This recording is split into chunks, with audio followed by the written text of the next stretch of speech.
영남제분 여대생 청부살인 사건, 여러분 기억나시나요?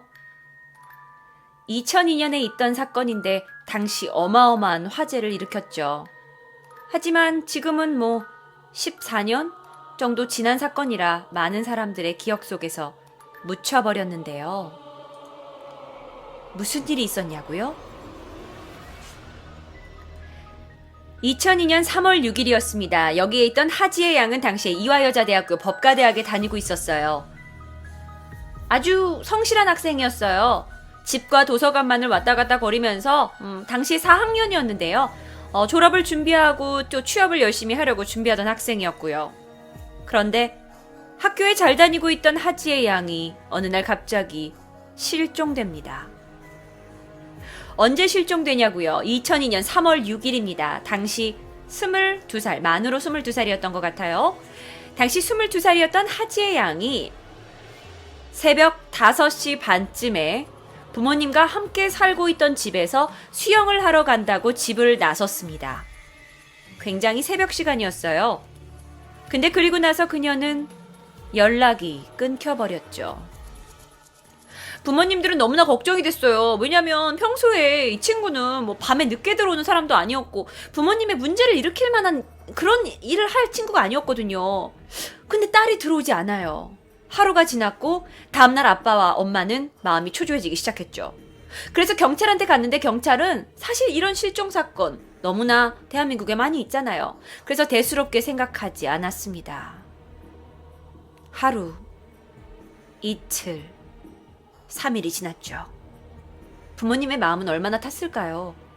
평소에 문제도 안 일으키던 애가 어느 날 갑자기 집에 안 돌아온다고 생각해봐. 결국 아빠는요, 그녀의 동선으로 예상되는 집에서부터 수영장까지 위치해 모든 곳을 뒤지기 시작했어요. 정말 청소부 1명, 그 다음에 아침에 일찍 나와 있었던 떡볶이 가게 아저씨까지 다 물어서 도대체 딸이 어디로 실종됐는지 알아보려고 했죠. 그런데 거기서 결정적으로 CCTV를 발견합니다. 그리고 그 CCTV를 아빠가 보게 돼요. CCTV에서는요, 하지의 양이 수영장으로 향하던 골목길 중에서 2명의 남자에게 납치되는 영상이 들어있었습니다. 그전까지는 단순한 실종으로 여기던 경찰도 그 CCTV를 보고 나서는 이 사건을 다시 제대로 수사하게 되죠. 그런데요, 일주일이 지났는데 사건에 별 진전이 없어요. CCTV도 찾았는데 워낙 새벽 시간이어서 그 사람을 본 사람도 없고 목격자도 없고 남아있는 증거도 없고요. 그렇게 수사에 진전이 안 되다가 하지의 양이 사라진 지 열흘 정도 후에 경기도 하남시 검단산이란 곳에서 한 등산객에 의해 그녀의 시신이 발견됩니다. 그녀의 시신은요, 푸대자루 같은 곳에 들어있었고요. 밖에 나일론 줄로 푸대자루가 묶여 있었어요. 그리고 그렇게 깊게 파지 않은 그 시체 유기 장소에 위에 풀과 이렇게 낙엽으로 대충 덮어놓은 채 발견이 됐죠. 그런데 더 놀라운 건요, 하양의 시신 유기 상태였어요. 아니, 시체 상태였어요. 경찰이 나일론의 줄을 풀고 푸대자루에 들어있던 그녀의 시신을 꺼냈는데요, 경악하고 말았죠. 그녀는 머리와 앞면에만 총 6발의 총을 맞았습니다. 부검 결과 한쪽 팔에 3군데나 골절이 돼 있었고요. 골절의 결과는 아무래도 그녀가 납치될 당시 격하게 저항했던 것 같고 그 저항의 결과로 구타를 당했던 것 같아요. 완전 의도한 거네요. 여러분도 그런 느낌 드세요? 얼굴에, 머리에 총을 6발이나 쐈어요. 그런데요, 그 외에 용의자에 대한 특별한 증거가 발견되지 않습니다. 뭐 너무나 착했던 학생이기 때문에 하지의 양 주변 인물 중에 그녀한테 원한을 가질 사람도 없고요. 그래서 초기에는요, 경찰이 이게 혹시 묻지마 살인이 아닌가 하면서 수사 방향을 잡아갔죠. 그녀가 묻지마 살인의 희생양이 된 것처럼요. 하지만 안면에 6발이나 맞았는데요. 그 와중에 하양의 아버지가 이것은 보복 살인일 수도 있다는 주장을 합니다. 무슨 일이었을까요? 자, 하양의 아버지의 진술을 들어보겠습니다.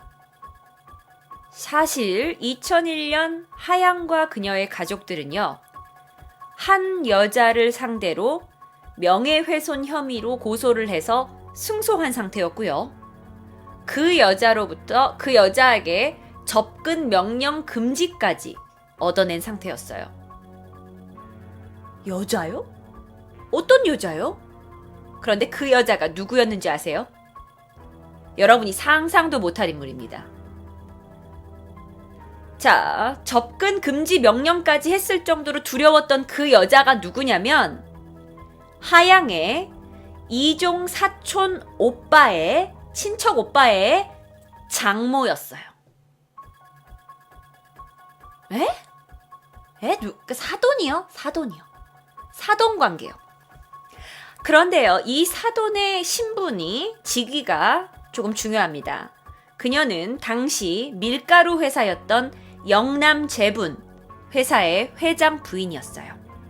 그녀의 이름은 윤길자. 그래서 이 사건을 영남제분 사건이라고 부르는군요. 네, 맞습니다. 자, 그러면 그녀와 하지의 양은 도대체 무슨 관계가 있었던 걸까요? 왜, 아니 50이 넘은 할머니는 아니고 50이 넘은 아줌마가 왜 20대의 대학생, 여대생을 왜 괴롭히는 거야? 왜 그랬을까요? 자, 여기에 있는 이 윤길자 씨는요, 1999년 자신의 사위, 그런데 사위가요, 판사예요. 자신의 그 사위였던 김 판사의 여성 관계에 관련된 전화를 한 통 받습니다. 그래서 그때부터 자신의 그 딸과 결혼한 그 사위의 외도를 의심하기 시작하죠. 그래서 김 판사의 전화 내용을 막 추궁하고 주변 여자 관계를 추궁하던 중 엉겹결에 이 김 판사가 말이 안 되잖아. 그러니까 너 누구랑 뭐 전화했냐 하다가 엉겁결에 이 그 자신이 친하고 아꼈던 동생의 이름을 댔게 된 거죠. 이게 사촌 여동생이에요. 정말 말이 안 되죠. 그러니까 윤길자 씨가 그때부터 이 여자애를 의심하기 시작한 거예요. 두 사람이 불륜의 상태, 근친상간, 이건 근친상간이잖아, 가족끼리인데. 그래서 불륜의 상태로 판단을 해버린 거죠. 말이 안 되죠. 자, 그런데요, 이 윤길자 씨가요, 한 번 의심을 품기 시작하자 상상할 수 없는 행동들을 하기 시작합니다. 자신의 사위를 감시하기 위해서 딸방에다가 도청장치를 만들어놔요. 도청장치를 심어놔요. 그리고요, 자신의 그 재력이 있잖아요. 부잣집 회장님이니까, 회장님 아내니까. 그래서 이 하양한테 미행할 사람을 붙여버립니다. 근데 실제로요, 하양은 뭐 결백했어요. 집과 학교, 도서관. 되게 착실한 학생이었어요. 그러니까 집과 학교, 도서관만 왔다 갔다 하는 애인데 얘한테 미행을 붙인 거야. 그래서 오히려 미행을 했던 그 심부름 센터 직원이 근데 사모님, 여기 있는 그 하지의 양은요, 집과 도서관밖에 안 다녀서요, 불륜 관계 아닌 것 같은데요? 제가 되게 오랫동안 따라다녀 봤거든요. 근데 아닌 것 같은데? 그랬더니 이 윤길자 여사님께서 하신 말씀이, 그 도서관 지하에 비밀 지하 입구가 있는지 네가 어떻게 알아? 너 그거 조사해봤어? 도서관에 맨날 처박혀 있는다고? 그럼 도서관에서 무슨 다른 길로 갈 수도 있었을 거 아니야! 왜 도서관 가서 조사 안 했어?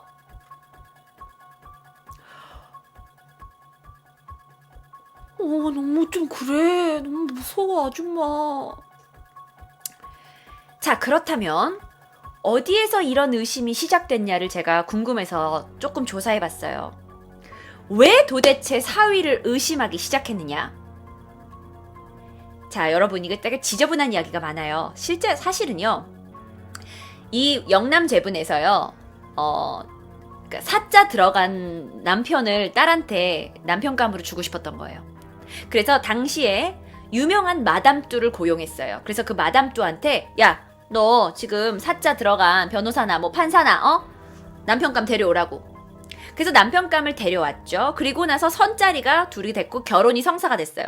근데 그 결혼이 성사가 됨에 있어서 마담뚜한테 양쪽에서 중개료를 줘야 돼요.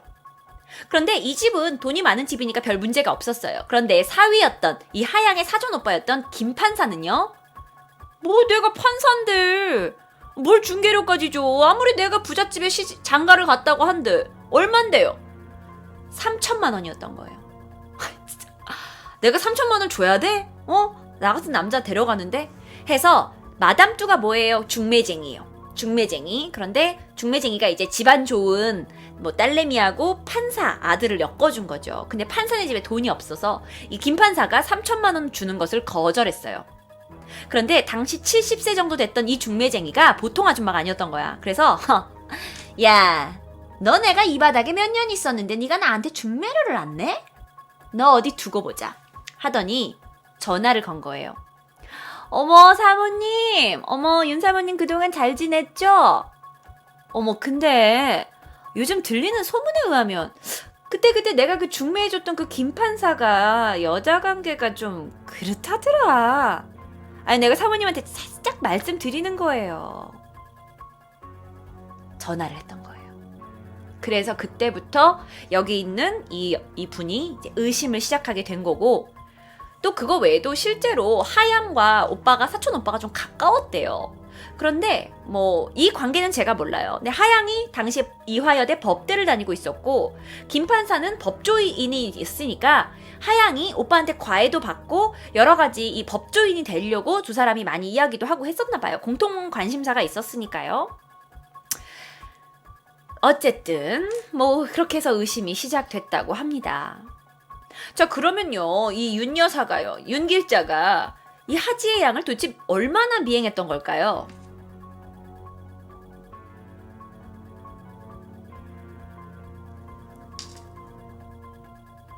(2년) 동안요.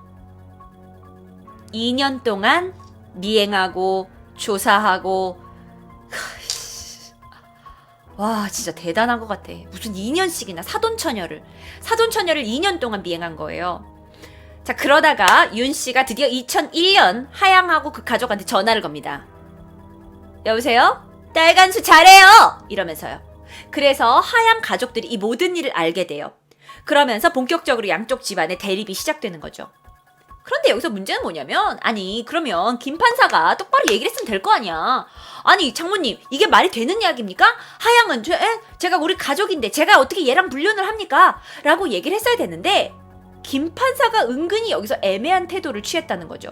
그러니까 이 윤길자도 의심을 멈추지 못했고요. 계속되는 그 미행, 조사 이런 게 계속됐던 거예요. 자, 결국에는요 하양의 가족들은 법으로 윤 씨와 그 미행하는 모든 사람들한테 접근 금지 명령을 얻어냈죠. 그리고 나서 이 지긋지긋한 이 상황에서 벗어났었을 거라고 생각을 했어요. 자, 그렇다면 여기 있는 윤길자 씨는 그 접근 금지 명령에 대해서 어떻게 생각을 했을까요? 이것들 보소. 아주 이제 대놓고 김 판사하고 우리 사위하고 하지하고 만나려고 이러는 거 아니야? 왜? 우리 쪽 사람들 다 접근 금지 하게 해놓고 니네 둘이 어디 가서 만나려고 그러는 거지? 더 화가 난 거예요. 너무나 화가 난 거예요. 접근 금지 명령에 화가 완전 났어요. 그래서 그 화를 참지 못하고 자신의 조카에게 전화를 합니다. 자신의 조카는 당시 경제적으로 좀 힘들었고요. 약간 양아치 기질이 있었던 조카였어요. 그 조카의 이름은 윤남신이었어요. 여보세요? 남신이냐? 너 요즘 돈 필요하지? 너 누나가 돈 줄 테니까 사람 하나 죽여라 하면서 살인을 청부합니다. 그런데 이 윤남신 씨가요, 아무래도 이 그 돈이 탐이 나니까 이 일을 하려고 했는데 혼자 하긴 좀 겁이 난 거예요. 그래서 자신이 친하게 지냈던 고등학교 동창 김용기를 여기에 같이 끌어들입니다. 두 사람은 범행의 대가로 윤길자로부터 약 1억 7,500만 원을 받기로 했어요. 1억 7,500만 원이요. 그리고 선수금으로, 그러니까 먼저 주는 계약금 같은 돈으로 5천만 원을 먼저 받았죠. 그리고 나서 하양을 살해할 방법을 찾기 시작합니다. 처음에는 독살하려고 했대요. 그래서 생쥐 사다가 막 독약 먹여가지고 얼마 만에 죽는지 실험도 하고. 근데 독살을 하려면 가깝게 접근을 해야 되는데 워낙 집과 도서관만 왔다 갔다 하니까 가깝게 접근할 방법을 못 찾은 거죠.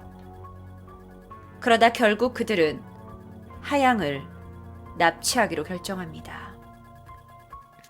그리고 하양을 미행하기 시작하죠. 바로 그러던 중 2002년 3월 6일 새벽 5시 반. 하양은 당시요, 아무래도 그 접근 금지 명령도 있고 누군가 자신을 미행한다는 사실 때문에 그렇게 집 밖에 출입을 많이 하지 않았다고 해요. 그러다가 이분이 새벽에 수영반을 다니기로 결심을 한 거죠. 왜냐면 새벽에는 누군가 사람이 많이 다니지 않으니까요. 그렇게 해서 어렵게 결정을 한 수영 가는 길이었는데 그 길에 하양을 납치한 겁니다.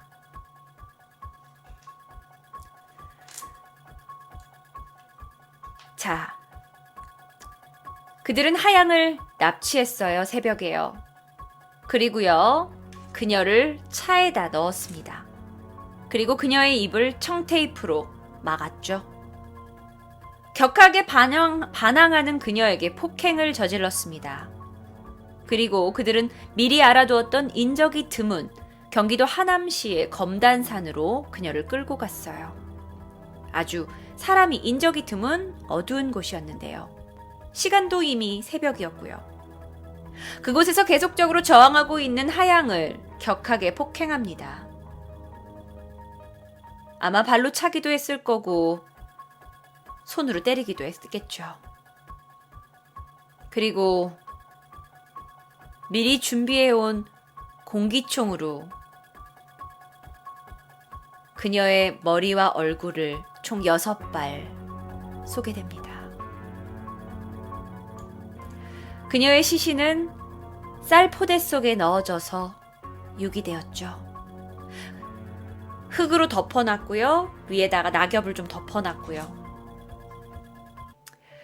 그렇게 청부살인을 마친 윤 씨와 그리고 그 윤 씨의 친구는요. 산에서 내려옵니다. 그리고 윤길자에게 전화를 걸어요. 누나, 일 끝났어요. 자, 하지만 그게 다가 아니죠. 분명히 하지의 양이 실종된 걸 알 거고 살해된 걸 알 거고요. 그래서 이 윤길자와 잠시만요. 이 조카 사진도 같이 보여드릴게요. 이게 그 조카예요. 그 조카인데 조카예요. 이게 그 범인의 뒷모습만 보여드리고 있습니다. 두 사람은 계속 연락을 하게 됩니다. 하지만 윤길자가 뭔가 불안감을 느꼈는지 조카한테 야, 너 여기 있으면 안 되겠다. 너 내가 마련해 줄 테니까 중국으로 들어가. 그리고 중국에서 북한으로 망명해. 난 여기서 좀 황당했던 게 아니 북한 망명이 그렇게 쉬운 일입니까? 무슨 북한으로 망명을 하래. 그렇게 했고 돈을 대주기로 했어요. 그리고 나서 그의 친구였던 같이 범행을 저질렀던 김 씨한테는 성형수술비를 대줬어요. 성형수술을 해서 하는 거. 모든 비용을 윤길자가 대줬던 거죠. 자, 그러다가 이제 이렇게 사건은 발생이 됐는데요. 하양의 아버지가 우리가 이렇게 접근 명령을 한 이 여자가 있다 하면서 윤길자에 대한 이야기를 경찰에 끊어놓기 시작한 거예요. 그러다가 사건 발생하고 나서 한 1개월 후에 경찰이 계속 조사를 했어. 조사를 하다가 이거 뭔가 의심스럽다 해서 그때부터 윤길자 쪽을 조금 더 조사하기 시작합니다. 처음에는요, 하양의 아버지가 주변을 맴도는 사람으로 지목했던 사람이 김용기였대요. 김용기가 그전부터 딸을 이제 미행했던 거죠. 순간을 잘 포착해서 납치를 하려고요. 그래서 김용기에 대한 경찰 조사가 먼저 들어갔는데, 알고 보니까 김용기가 윤 씨의 조카, 윤길자의 조카였던 이 윤남기 씨하고 고등학교 동창이었던 거죠. 그래서 경찰이 이때부터 실마리를 잡아가기 시작합니다. 게다가요, 하양을 죽이기 위해서 공기총을 사용했어요. 여러분도 아시겠다시피 우리 주변에서 공기총 그렇게 쉽게 보는 총 아닙니다. 그런데 공기총으로 죽였어요. 이건 아주 죽이겠다고 작정하고 온 거죠. 그래서 공기총에 대한 그 구매처를 알아보면서 이 김용기와 윤남신이 공기총을 범죄 도구로 사용하려고 구매했다는 흔적이 포착이 된 거죠. 그리고 나서 계좌 추적도 이뤄집니다. 계좌를 추적한 결과 이 두 사람이 윤길자로부터 상당한 규모의 돈을 받았던 것이 확인이 되면서 모든 증거가 확보되게 되죠. 그러면 이제 잡으면 되겠네요? 아니, 이미 윤 씨와 김 씨는 다른 나라로 도주를 해버렸어요. 윤길자는 일단 국내에 있었기 때문에 잡혔어요.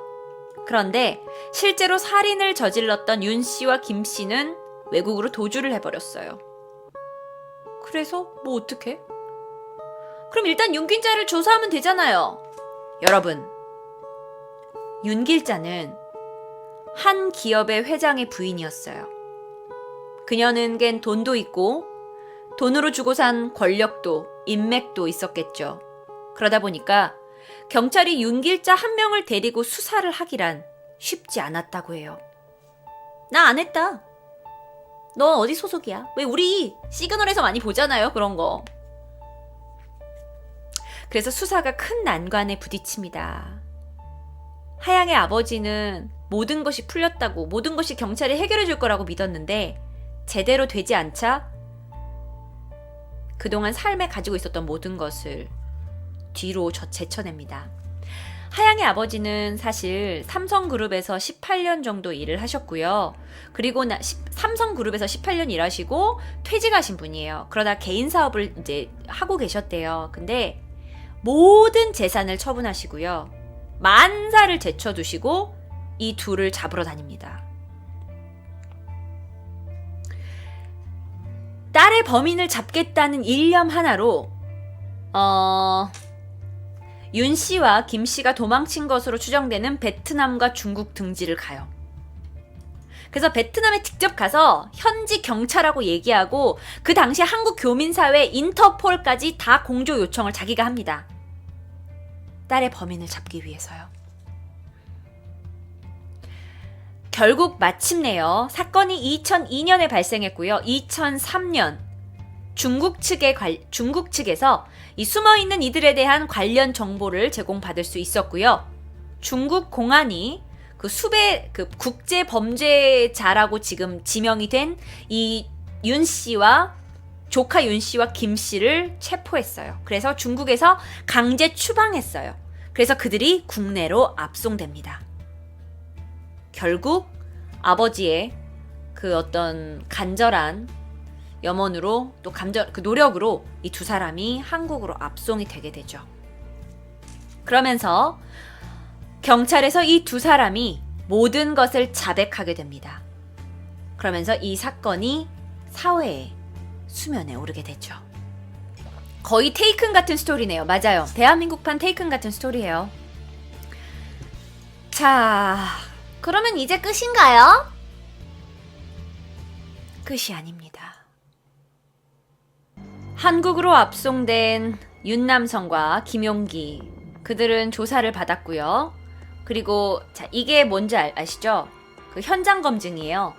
현장 검증에서 자신 둘이 총으로 소총으로 쌀포대에 넣은 하양을 안면 쪽을 이제 총으로 쏜 것을 다 입증을 했어요.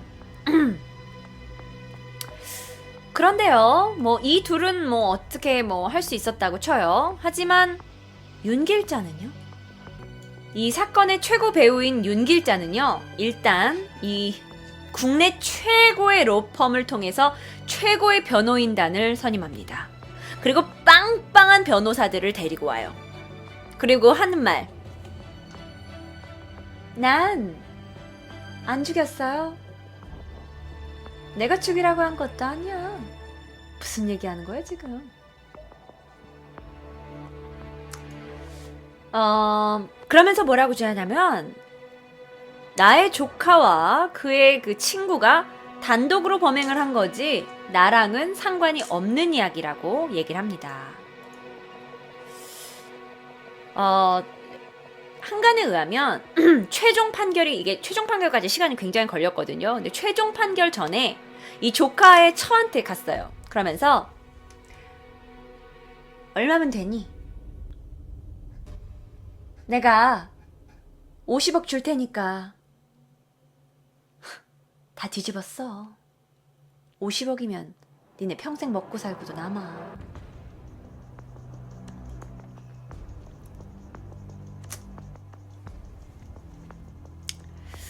하지만 대한민국에서는 어떤 판결을 받았을까요? 자, 1심에서요. 윤길자는 살인 교사를 했어요. 살인 교사라는 건 뭐냐면 살인을 지시했다는 거죠. 돈을 주고 쟤를 죽여라 라고 살인 교사를 했어요. 자, 윤 씨는 무기징역을 받았어요. 그리고 실제로 살인을 저지른 조카 윤 씨와 김 씨는 20년이 선고가 되었습니다. 그런데 항소했어요. 또 항소했어요. 항소라는 건 아니에요. 나 그렇게 난 나쁜 놈 아니에요. 나 다시 재판해줘요. 다시 재판해줘요 하고 다시 재판한 거예요. 그래서 2심에서는요. 어떻게 갔냐? 오히려 2심에서는 죄질이 너무 나쁘다는 이유로 이 윤 씨의 조카 윤 씨와 김 씨는 형을 더 높여서 무기징역을 선고받았어요. 그런데 윤길자는요 항소를 하긴 했지만 뭐 기각됐고요. 자, 그랬더니 이번에는요 윤 씨의 조카가 제가요 의도가 있었던 게 아니고요. 제가 어쩌다 보니까 엉겁결에 그냥 살인을 저지른 거예요. 네? 제가 처음부터 죽이려고 막 준비했던 게 아니에요. 그냥 제가 길 가는 애를 그냥 납치해가지고 이거는 제가요 기존에 의도가 있었던 게 아니에요 라고 진술했어요. 근데 이건 중요한 거예요 여러분.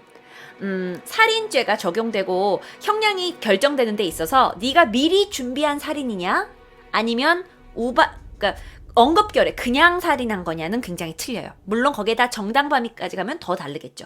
여러분들도 그거 영화나 드라마 많이 보셔서 알고 있죠? 알고 계시죠? 그래가지고 우리는 그렇게 준비하고 살인한 게 아니라는 거죠. 엉겁결에 했다. 그러면서 막 그렇게 하면 이제 형량이 줄어들어요. 만약 그게 입증이 되면 형량을 막 줄여보려고 노력을 하는 거예요. 그러면서 막 뭐 상보 이유서를 제출하고 막 그랬어요. 그런데 다행히 대법원이 이 사건은 너무 죄질이 나쁘다. 니네들은. 그리고 사회에서 굉장히 이미 여론에서 많이 탔고요. 그래서 무기한 격리하는 것이 적절하다는 이유로 원심을 처음에 있던 결정을 확정을 합니다. 자, 이게 대법원까지 결국 갔는데요. 조카 윤 씨와 김 씨는요. 위에 있는 분들은 20년을 받았고요. 윤 씨는 무기징역을 받았습니다. 언니. 그래도 나쁜 죄 지은 사람들이 이렇게 감옥 가니까 정말 다행이네요. 그런데 말입니다. 이게 끝이 아니에요.